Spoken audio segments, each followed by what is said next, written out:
और ये जड़ खाने और ये पत्ती खाने और ये जो फल फूल कुछ मिल जाता है उसको खाने के लिए, इनका समय थोड़ा था।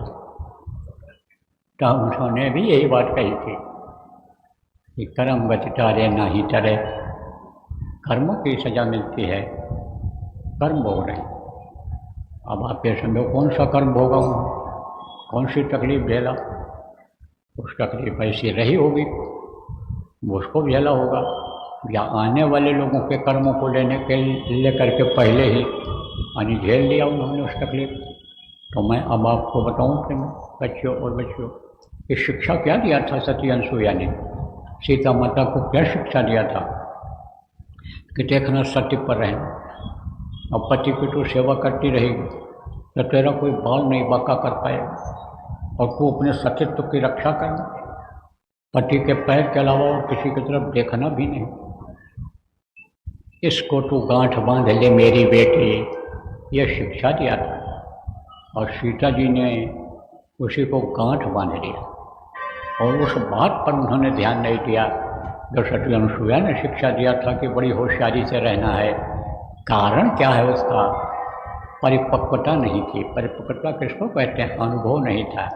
जैसे छोटी बच्चियों को अनुभव जीवन का नहीं होता है, ऐसे उसको भी नहीं था। जैसे ये बहुएं घर में आती हैं उनको अनुभव नहीं होता है सास जैसा, उसी तरह से उनको अनुभव नहीं था। तो रावण के चक्कर में आ गया और रावण उठा ले गया, अशोक वाटिका में रख दिया। लेकिन इतना समर्थ होते हुए भी और सती के आगे उसको झुक जाना पड़ता था।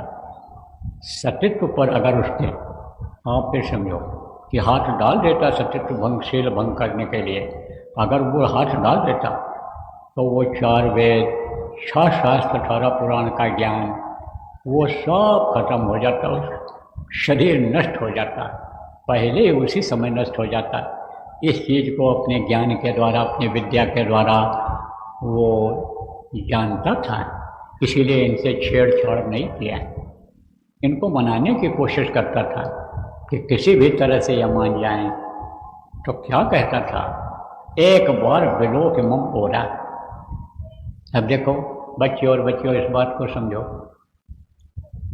कि तनिक देर में आदमी कैसे गिर जाता है, अपने आप पे समझो चरित्र से कैसे गिर जाता है। ये बच्चे और बच्चियां पुरुष स्त्री कैसे गिर जाते हैं, क्योंकि 85% अपराध आप पे समझो आँखों से होता है। आँखों से अच्छा कर्म भी होता है और आँखों से बुरा कर्म भी हो जाता है। इससे यानी समझो कि वासना जग जाती है, जैसे आग में घी पड़ जाता है। तो उस समय न तो आदमी अपने को रोक पाता है, न औरत रोक पाती है। देखो अच्छे अच्छे लोग लुट गए, संगे को भंगे कर डाला, नारद के पीछे पड़ गए पछाड़, योग करत गोरख जी को लूटा और नैमी को लूटा, हलवा खिलाए। संगे को ऋषि थे, घर छोड़कर चले गए थे, बचपन में ही तपस्या करते थे, लेकिन राजा दशरथ के चक्कर में आ गए। कहा जो है संगी ऋषि को अगर आप ले आओ, अब पुत्रश्री इनके बच्चे नहीं हो रहे थे, आपकी उम्र में चौथापन पाऊँ सुचारी, तो स्वामी जी महाराज ने लिखा है। तो राजा दशरथ को चौथेपन में, चौथापन किसको कहते हैं? बुढ़ापा जब शुरू होने लग जाती है उसको चौथापन कहते हैं। जीवन का 4 को बताया गया, बाल्यावस्था और फिर उसके बाद किशोरावस्था, फिर यानी युवावस्था और फिर वृद्धावस्था। तो चौथे उसमें इनके बच्चे पहले नहीं हो रहे, तो गुरु से प्रार्थना किया तो उन्होंने कहा भाई पुत्रेष्टि यज्ञ करानी पड़ेगी। पुत्रेष्टि यज्ञ जो है कौन कराएगा? संगे ऋषि ही करा सकते हैं। उनको लाने की कोशिश की, बोले अब हम नहीं आएंगे, उस कचरे से निकल करके आए हैं उसमें हम नहीं आएंगे, क्योंकि वो जानते थे वहाँ जाएंगे तो फंसे। लेकिन ऐसे माया के चक्कर में आ गए कि अप्सरा उनको खींच करके ले आई, और फिर बाल बच्चे हो गए, शादी ब्याह हो गया, फिर वहीं रह ही नहीं। कौन योग साधना करता है? तो वो कर्म आ जाते हैं तो करने देते हैं। आप फिर समझो इसी तरह से आप संगे को भंगे कर डाला, नारद के पीछे पड़ गए पछाड़। नारद को लक्ष्मी भाग गई उनकी आंखों में देख लिया, उन्होंने भी एक नज़र देख लिया। हाँ, बोलिए कि ये तो हमारी होनी चाहिए, इसके हाथ में ऐसी देखा है जो त्रिलोकीनाथ की पत्नी बनेगी, तो मैं ही क्यों न त्रिलोकीनाथ बन जाऊँ। अब विष्णु भगवान से गए, आते जाते थे, रहते थे मनुष्य शरीर में, लेकिन कैसे विष्णु लोक में पहुंच जाते थे। विष्णु लोक यहाँ है, मृत्युलोक में नहीं है। यहाँ आप रहते हो ये मृत्युलोक है, इसके ऊपर अन्य लोक है, फिर ब्रह्मांड लोक है, तो वो वहाँ रहते हैं। आप समझो कि यानी उस लोक में रहते हैं।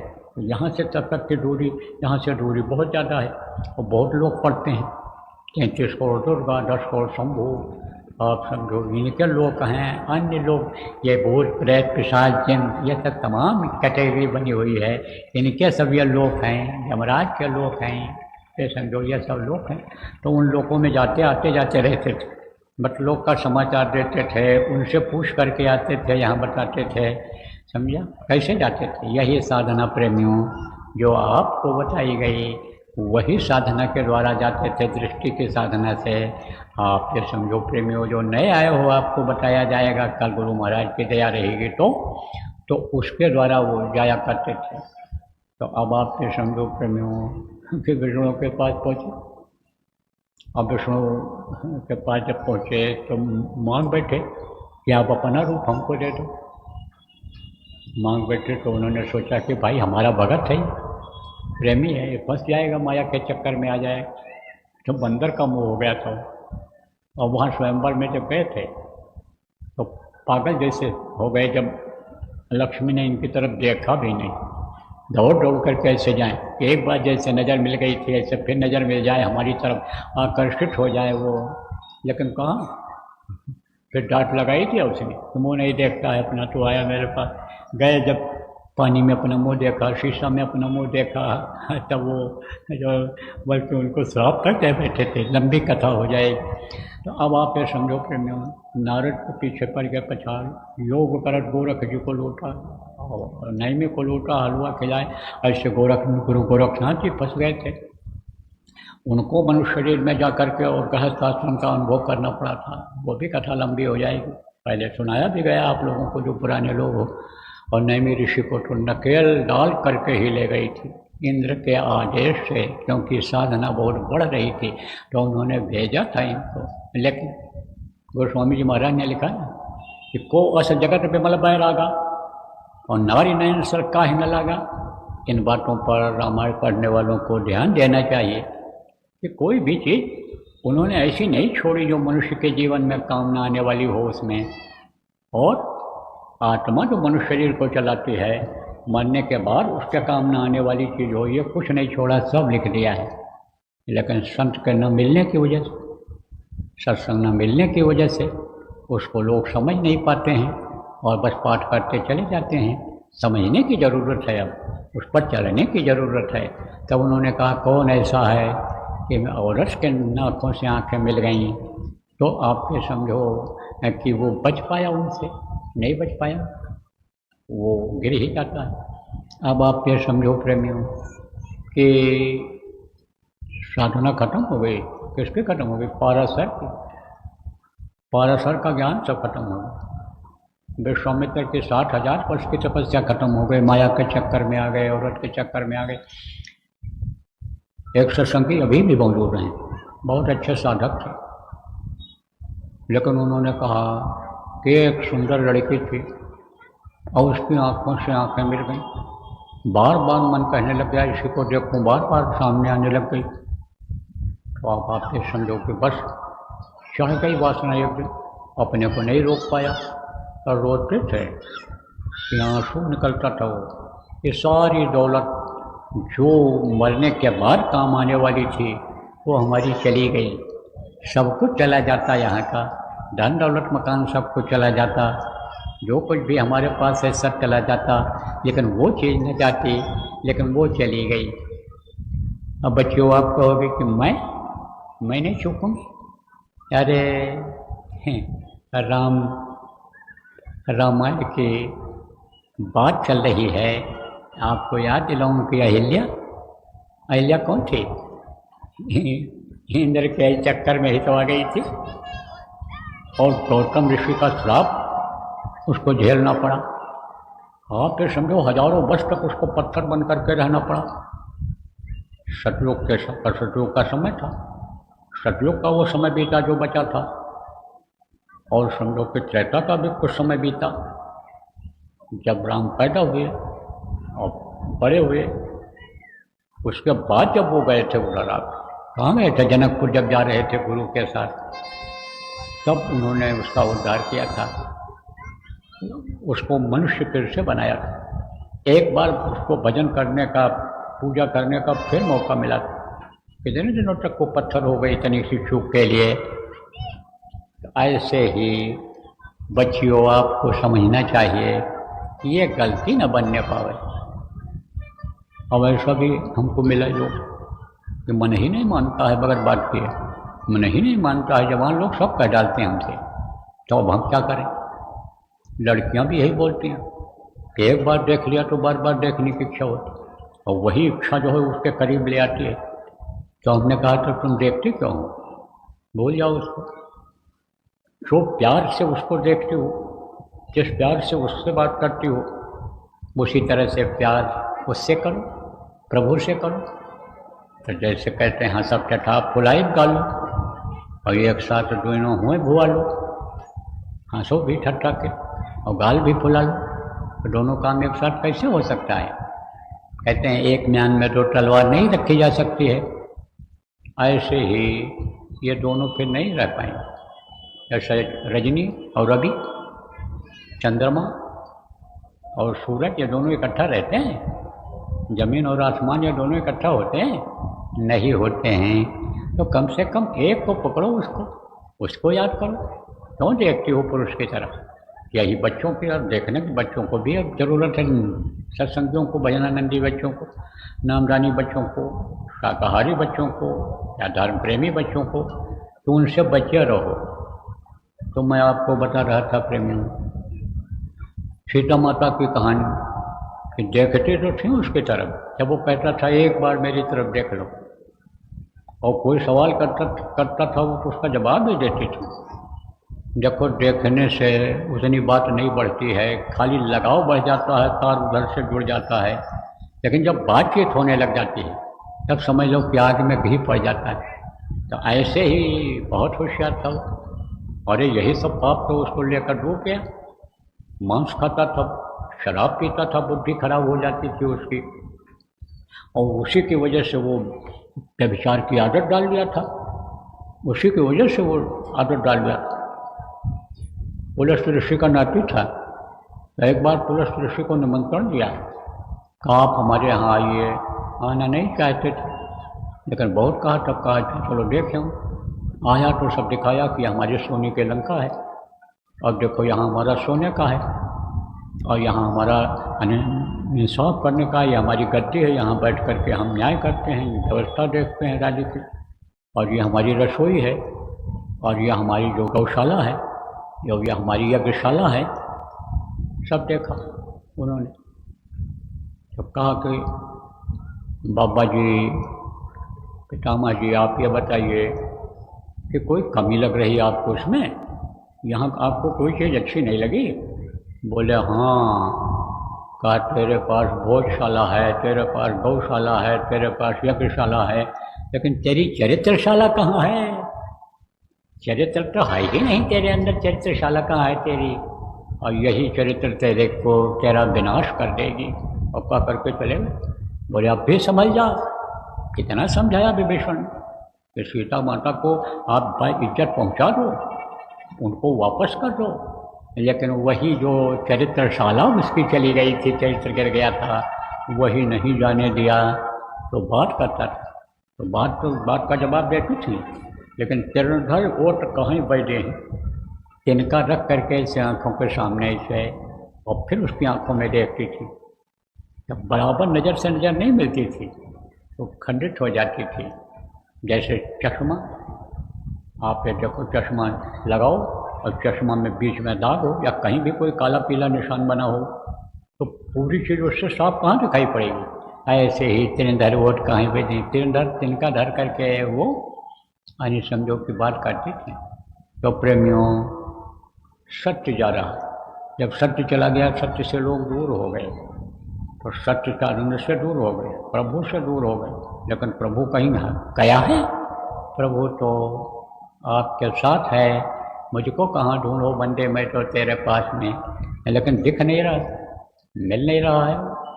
और उसी के चक्कर में बहुत से लोग भटकते रहते, पूजा पाठ करते रहते हैं, यज्ञ जब तब करते रहते हैं कि प्रभु का हमको लाभ मिल जाए, उसके दया का लाभ में हमको मिल जाए, दर्शन मिल जाए। लेकिन तरीका नहीं मालूम कि वो मिलेंगे कैसे, वो खुश कैसे हों, वो धन पुत्र परिवार में बढ़ोतरी कैसे करेंगे। कितना भी कोई आप ये समझो कि बढ़िया से बढ़िया भोजन बना ले, लेकिन बुलाना ना जाने तो कोई कैसे जाएगा खाने के लिए। आपको सुनाया गया कि जब वो ख़त्म हो गया महाभारत, तो कृष्ण ने कहा था कि अब तुम यशोदा दिए, अब तुम जो है वो यज्ञ करो, कर्मनाशक यज्ञ करो, तुम ये जो तुम्हारे कर्म आए हैं मानव हत्या के, इसको तुम नष्ट करो और सबको खिलाओ, तो समझो आपकी बढ़िया से बढ़िया भोजन बने। लेकिन सुपच कहीं गए थे खाने के, सुपच खाने के लिए नहीं गए, और वहाँ इंतजार आप समझो होता रहा। सब लोग गए, हार गए। द्रौपदी जब गई तो वो उनको लेकर के आई, लेकिन तो भी उसके भाव खराब हो गए थे, क्योंकि महात्मा कोई स्वाद लेते हैं, वो तो पेट शरीर को चलाने के लिए पेट में डालते हैं। जैसे दुर्वासा ऋषि थे, दूध घी का स्वाद लेते थे, दूध घी खाते थे, इसी तरह से वो भी थे। तो उन्होंने सारा 3600 प्रकार का भोजन मिला दिया था, और जब मिला करके खाने लगे तो द्रौपदी ने हंस दिया, ये जंगल में रहने वाले ये क्या जाने 36 प्रकार भोजन का स्वाद। वो भी घंटा नहीं बजा था। कृष्ण ने कहा था कि जब सुपच खा लेंगे घंटा बजेगा। पांडवों से कहा था कि उनसे जो है उनसे कहा था, इनसे कौरवों से, घंटा तब बजेगा नहीं कि जब आप ये समझो, घंटा तब बजेगा कि जब सब लोग खा लेंगे। तो घंटा तब भी नहीं बजा। तब जब कहा नहीं बजा तो कहा सुपच नहीं खाएँ, सुपच आए खाए तो भी घंटा नहीं बजा। तब कहा आप महाराज क्यों नहीं बजा? बोले द्रौपदी जिम्मेदार। जब द्रौपदी गई माफ़ी मांगी तब घंटा बजा। तो प्रेमियों बच्चों और बच्चों, ये बात आप ये समझो कि सत्यत्व की रक्षा उन्होंने पूरा का पूरा किया, और कोई कुछ नहीं यानी समझो उनका कर पाया, और विजय उनके पति को ही मिली, क्योंकि वो भी आप ये समझो कि सत्य पर ही चलते थे। जो संदेशा भेजे, बताए और समझाए, जब नहीं माना रावण, तब उन्होंने उसको ऊपर चढ़ाई किया था। आप ये समझो क्यों? क्योंकि काल रूप तिनकर मैं भ्राता, शुभ और शुभ कर्म फलदाता। जो शुभ कर्म करता है उसको मैं शुभ कर्म का फल देता हूँ, और जो अशुभ कर्म करता है उसका नाश कर देता हूँ। मेरे अंदर दोनों धार है, दया की धार है और काल की धार है। आज श्री कृष्ण ने कितना समझाया था, एक और वो पांडु का भी हक होता है, दे दो उनको कुछ ज़मीन। लेकिन उन्होंने कहा सुई के नख के बराबर भी ज़मीन हम नहीं देंगे। तब उन्होंने कहा विनय न माने जलद जड़, जैसे राम भगवान ने लक्ष्मण से कहा। समुद्र जब रास्ता नहीं दे रहा था, जब बाएँ खड़ा था, विनय न माने जलद जड़, गए 3 दिन बीत, लक्ष्मण बाण सरा हो, बिन भय हो न प्रीत। ऐसे उन्होंने भी कहा कि असंभावी है, आपको महाभारत कराना ही पड़ेगा, अब तो उनकी 11 छोड़ी सेना को ख़त्म करना ही पड़ेगा। वो तो होना है। उन्होंने श्रेय ले लिया अपने ऊपर, हमने मार किसको श्रेय मिला कि इन्होंने इनसे मरवाया, उन्होंने काम किससे कराया? पांडवों से उन्होंने करवाया, उनको उनका खात्मा किया। लेकिन दया भाव तब भी था। 11 छोड़ी सेना को खिलाना बड़ा मुश्किल, कौन खिलाएगा? तो वो उड़वी एक स्टेट है, राज्य है, कर्नाटक में भी है। तो वहाँ के राजा आए, बोले महाराज आप तो धर्म पर चलने वाले हो, और भूखा मारना किसी को बहुत बड़ा पाप का काम होता है, तो महाराज इनको खिलाएगा कौन? ये तो भूखे मर जाएंगे, लंबी अगर लड़ाई चली है तो 18 ही दिन अगर मान लो चला तो ये उनको खिलाएगा कौन? तब उन्होंने कहा बात तो सही है, अब आप बताओ कुछ सोच कर आए होगे। बोले हम दोनों को खिलाएंगे, दोनों के लिए भंडारा चलाया। दया भाव उनके अंदर से नहीं गया कि मरने दो, कोई बात नहीं है, खाली हमारे ही जिनको हम सपोर्ट कर रहे हैं, जिनको साथ में चल रहे हैं, जिनके कौरवों को कौरवों की सेना को न खिलाओ, पांडवों के ही लोगों को खिला दो, ऐसा कुछ नहीं कहा। दया भाव बहुत, लेकिन चूंकि उनको उस काम के लिए आए थे और वो कहाँ से आए थे, काल के लोक से ही आए थे, इसलिए उनको वो काम करना भी था। तो अब आप ये समझो बच्चों और बच्चों प्रेमियों कि ये किसकी वजह से हुआ, सत्य की वजह से हुआ। पहले तो बाहर का सत्य रहा, अब अगर आप सत्संग बराबर सुनोगे, सत्संग सुनते रहोगे तो अंदर का भी सत्य का आपको पता चल जाएगा, और जो उपाय बताया जाएगा उसको करोगे तो वो सच्चिदानंद भी आपको मिल जाएगा। अब जो लोग आप सच्चिदानंद से, प्रभु से मिलने का रास्ता पा चुके हो, जिनको सुमिरन ध्यान भजन बता दिया गया है, ऐसे लोग आप लोग मन को रोक करके और ऐसे समय पर कि जब भक्ति गृहस्थी के नाना जंजाल से निकल करके चले आए हो, दुनिया के जाल में फंसे हो, लेकिन गृहस्थी के जाल से निकल करके यहाँ पर आपको बताया जाएगा कितने जाल हैं, कितने बंधन हैं, कैसे कैसे बंधा है जीव, किस तरह से क्या हो, ये बताया जाएगा। अभी 3 टाइम का सत्संग बाकी है, थोड़ा थोड़ा रोज़ बता दिया जाएगा, मोटी मोटी बातें बता दी जाएंगी। तो आप लोग अब यहाँ पर लग करके भजन करो, भजन करो। सब लोग सेवा में तो लगे नहीं, लेकिन ज़रूरत है कहाँ सेवा भी कर लो और भजन में लगो, भजन करो, भजन में समय ज़्यादा दो, उससे आपके यह बंधन कटेंगे। देखो कहते हैं कर्म 5 छूटे और कहते करो उपाय, और सदगुरु मिले तो ऊपरे, नहीं तो बटका खाए। तो सदगुरु पर विश्वास किया हमने आपने कि हमारे कर्म 5 को वो काट देंगे, तो कर्म 5 को वो काटेंगे, लेकिन यह कर्म 5 को काटने का ही तरीका है। आपको समय रहेगा तो कल बता भी दिया जाएगा कि बंदी छोर क्या होते हैं, और बंदी छोर तो मिल गए, लेकिन बंदी छोर के आदेश का पालन जब करोगे तब बंधन से मुक्त होगे। तो अब आप ये समझो वो क्या है, ये तो आपको बता दिया जाएगा, समझा दिया जाएगा बराबर। अगर तीनों सत्संग कल तो परसों का एक अगर सुन लोगे तो आपके समझ में सब आ जाएगा। तो देखो प्रेमियों, बच्चों और बच्चियों, आप जो है भजन ध्यान में ज़्यादा समय दो। तो अभी आपका शाम का साधना का समय हो रहा है, मौसम अभी तक ख़राब था, रोज़ बरसात होती रहती थी, आज भी हुई है दिन में बूंदाबांदी, लेकिन समझो कि इस समय में अगर आज पर समय दिए हुए हैं, आप बैठ भी गए हो सब लोग, तो ध्यान भजन करना। तो अब आपको बता दें कि कुछ लोग आप जिम्मेदार लोग आए हो यहाँ पर अपनी गोष्ठी करने के लिए, ये लाजोन के सब आए हो यहाँ, गोष्ठियाँ इस समय चल रही हैं। तो ये जो साधना शिविर लगाई गई, ये जो सत्य को पाने के लिए, सत्य को सीखने सिखाने के लिए ये जो साधना शिविर लगाई गई है, वो अभी आगे भी लगेगी, उसकी योजना बना लो। 4 चरणों में ये पूरी होगी। कब तक? दिसंबर के आखिर तक ये चारों चरण पूरा करना है इसी साल, नया वर्ष लगने से पहले पहले। तो एक चरण तो पूरा हो गया, केले में आप लगाइए, अब जोन में लगाना, और जोन के बाद फिर प्रांत में लगाना, और प्रांत के बाद फिर केंद्र में लगेगा। अलग अलग साधना शिविर में बैठने का अलग अलग लाभ मिलेगा, तो अभ्यास बढ़ेगा, बैठने की आदत बनेगी, और अंदर चढ़ाई में मदद मिलेगी, दया मिलेगी। तो जो दया मोक्ष से काम होता है, मुहूर्त से काम होता है, जो मुहूर्त से काम होता है उसमें ज़्यादा दया मिलती है, ज़्यादा फलदायी होता है।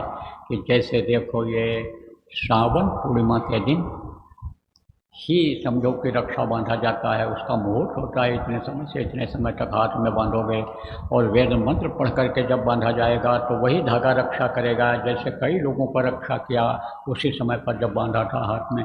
तो ये सब इतिहास बहुत कुछ बताता है, आपके लिखा भरा पड़ा हुआ है।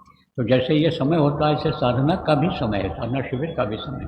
तो एक चरण तो पूरा हो गया। जिले में जगह जगह हर जिले में लगा, कई जगहों पर, हजारों जगहों पर लगाया लोगों ने, देश विदेश में भी जहाँ संगत है सब जगह लगा। अब दूसरा चरण चलेगा। एक जिले को 4 भागों में बंटवाया गया है, आपका जोन बनाए गए हैं। जहाँ व्यवस्था नहीं बन पाई है आप लोग बना लो, यहाँ पर आए हो मीटिंग कर लो, उसकी योजना बना लो। तो एक एक जोन में लगेगा। खबर पहले दे दी गई थी, कुछ लोगों ने जगह वगैरह भी निश्चित कर लिए हैं, और अभी जब यहाँ से जाएंगे तो फिर थोड़ा समय मिलेगा उनको 10-12 दिन का, तो उसमें तैयारी कर लेंगे। क्योंकि इसके बाद में फिर आपका कार्यक्रम आ रहा है इसका जन्माष्टमी का, तो आगरा में किया जाएगा, लेकिन उसके तुरंत बाद लगाना रहेगा। इसलिए पहले ही बता दे रहे हैं कि जगह जो देख लियो वो देख लो, नहीं देख लो वो लोग देख लो, दिखवा लो, यहाँ से फ़ोन कर फिर देख लें और सब अनुसंधान सेट कर लें। जैसे पिछली बार लगा था उसी तरह से लगेगा। पिछली बार कैसे लगा, जिलों में कैसे लगाए थे, उसके पहले जो साधना शिविरें आपने लगाई वो सब अखंड चली थी, चाहे 4 घंटे की हों, चाहे 8 घंटे, चाहे 12 घंटे की हों, चाहे आप ये समझो कि 24 घंटे की हो, 48 घंटे की हो, 72 घंटे की हो, सब चली थी। ये 9 दिन की चली थी, सब अखंड साधना शिविर चली।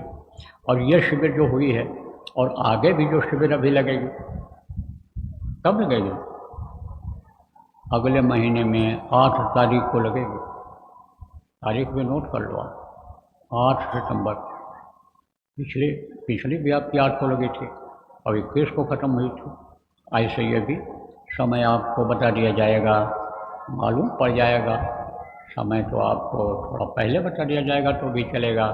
जन्माष्टमी में गुरु महाराज की दया रही तो वहाँ बता दिया जाएगा, तो उस समय से लगेगी। कब शुरू करना रहेगा, एक साथ सब जगह शुरू करा दिया जाएगा। कहीं भी रहूँगा तो वहाँ से शुरू करा दूँगा। जैसे अभी उज्जैन में शुरू कराया, उज्जैन जिला का, और आपके यहाँ रीवा में समापन किया उसका 21 तारीख को। तो कहीं भी रहूँगा वहाँ से लगवा दूँगा और कहीं भी रहूँगा समापन कर दूँगा। तो प्रेमियों, सुबह 4 बजे से शुरू हुआ था, जो न जानते हो आप जान लो। 4 बजे शुरू होगा, एक प्रार्थना होगी और उसके बाद में फिर सुमिरन होगा, फिर ध्यान भजन होगा। जब तक बैठ पाएंगे लोग बैठेंगे, उसके बाद मान लो उठ जाते हैं पानी पेशाब करने, नाश्ता पानी करने या और कोई ज़रूरी काम करने। दोबारा आएंगे तो फिर सुमिरन करेंगे, फिर ध्यान करेंगे, फिर भजन करेंगे। तो दिन भर ये अखंड रहेगा रात को 10 बजे तक। और 10 जब बजेगा तब एक आरती होगी और उसके बाद उस दिन का ये समापन हो जाए। और सुबह फिर जल्दी उठ करके तैयार होकर और 4 बजे से फिर बैठ जाया जाएगा। तो ये इस तरह का चलेगा। पहले जो लोग चलाए हैं वो जानते भी हैं, नए लोग जो आप आए हो, आप लोग भी बैठना उसमें, क्योंकि नामदान आपको कल मिल जाएगा जब, तो उसमें सुमिरन भी करना, ध्यान भी करना, भजन भी करना। ये लोग समझा भी देंगे आपको, समझने के लिए भी आपके पास टाइम रहेगा। अभी जो यहाँ नामदान ले लोगे समझ करके आप लोग भी करना। और जो ये तरीका है वो लोग सब आपको पहले बता दें। ना बता पाऊँ, व्यस्त रहें तो आप खुद पूछ लेना कि भाई कैसे करना रहेगा, किस तरह किया जाएगा। तो अब आप ये समझो, ये जोन स्तर का होगा, उसके बाद प्रांत स्तर का होगा। तो प्रांत वाली भी जगह आप लोगों को ही, प्रांत वालों को देख लेना है, आपस में राय मिला करके कि जहाँ ज़्यादा से ज़्यादा लोग पहुँच करके लाभ उठा लें। हर साधना शिविर का अलग अलग महत्व है और हर साधना शिविर का अलग अलग लाभ है।